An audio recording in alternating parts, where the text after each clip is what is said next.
I have watched it. I am so incredibly awestruck with them just because of the courage they've shown, the strength that they've shown. I think the very limited facts that we do know speaks mountains about them, and quite honestly, I think that's all we do need to know.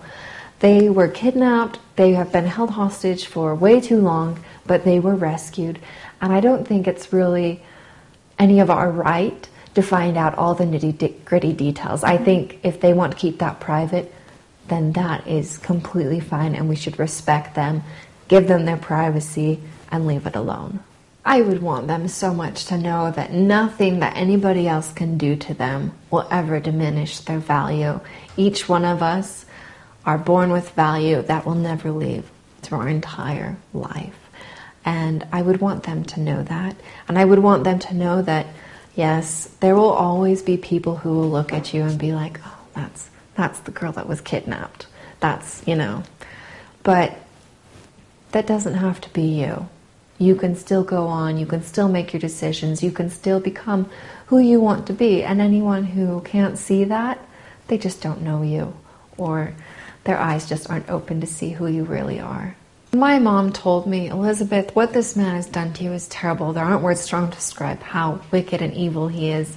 He's stolen 9 months of your life from you that you will never get back.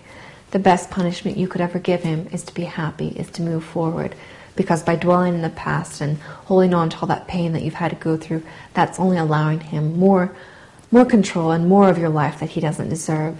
And she is so right. I am so blessed in that I have such a wonderful family, and they've always been there for me. They've never deserted me or left me alone or given up hope on me. They've always been there for me. And I'm so blessed in that, because not every child has that family. Not every child has that support. I was driving in the car and my dad called me up and said, Elizabeth, have you heard the news? And that's when I heard that they had been rescued.